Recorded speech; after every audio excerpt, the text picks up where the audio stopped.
This is Bob Young again, and we continue our Good News Maxwell House program with Fanny Brice, Frank and Ralph Morgan, Meredith Wilson, and Betty Jaynes and Douglas McPhail. Betty and Doug open our second act with a duet. You'll hear them sing together in MGM's new production of Victor Herbert's Sweethearts, the title song from this famous operetta, and another favorite from the same show, Wooden Shoes.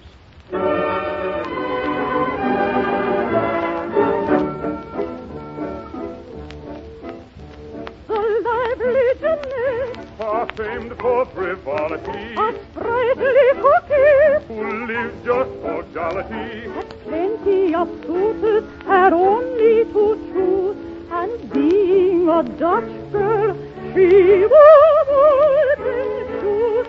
When she stole out as nice for the town news and news, when they heard the pit-patter of her wooden shoes, then the lads of a slip, oh, how jealous they'd get, and they'd say to themselves, who is out with Jaynes? Slip, slop, slop, over the tiles. Her feet were petite, but you heard them for miles. With her pitter, patter, clip, clop, clop, got it her shoes.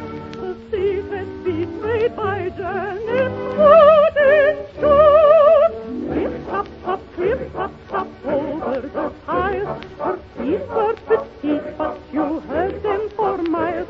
With her pitter, patter, clip, clop, got it her shoes. The secret betrayed by Jaynes wooden shoes.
Continue our Maxwell House program as Metro-Goldwyn-Mayer's producer-director, Mr. Edgar Selwyn, presents in the MGM Theater of the Air a dramatic one-act play by Holworthy Hall and Robert Middlemass, The Valiant, with Ralph Morgan, Ruth Hussey, and Robert Young.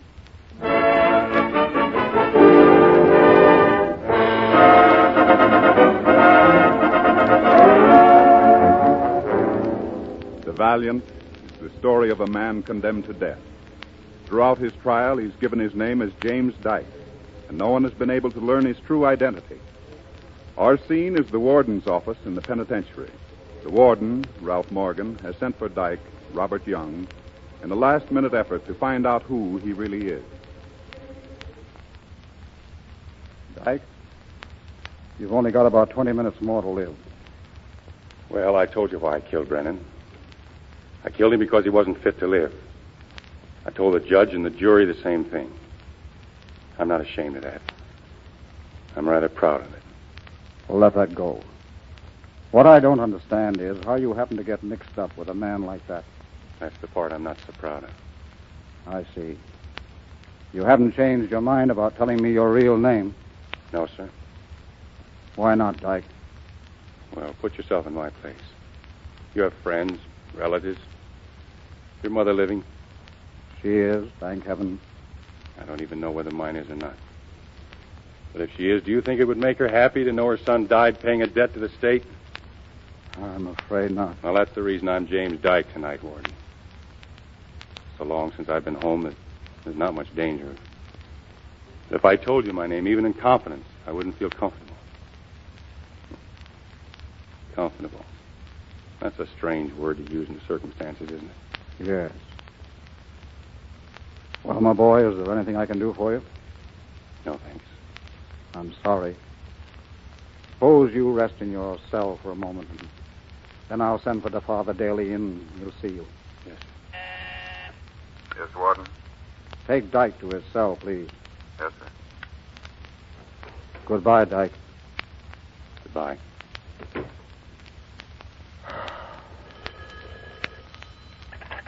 The warden's office. This is the warden speaking. Who? Well, that won't do her any good. He won't talk. Her brother? Well, I just had him in here, and that's just what he doesn't want. What? Oh, all right. Send her in.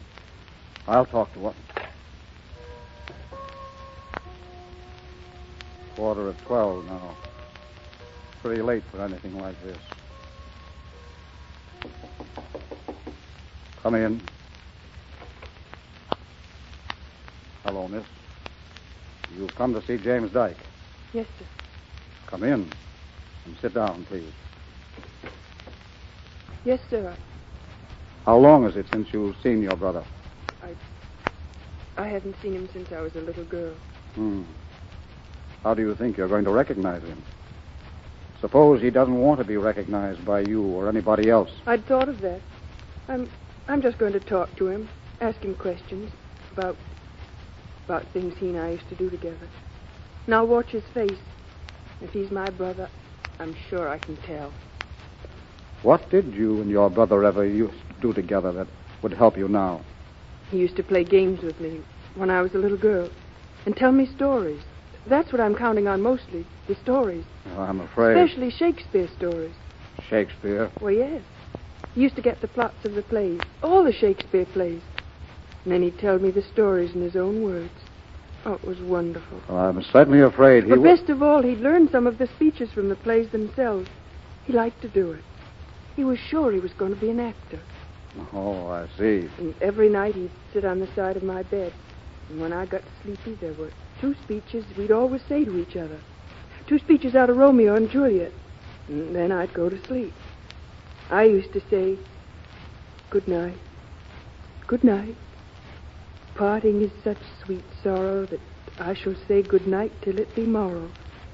And then he'd say, "Sleep, dwell upon thine eyes, peace in thy breast. Would I were sleep and peace, so sweet to rest." That's Shakespeare, huh? Yes. If he knows those lines, he's my brother. Well, you never can be sure. I'll tell you, miss. I'll let you see for yourself. Only you might as well be prepared. Yes, sir. Bring Dyke in, please. I'll get him in here, and then I think I can safely leave you together. Oh, thank you, sir.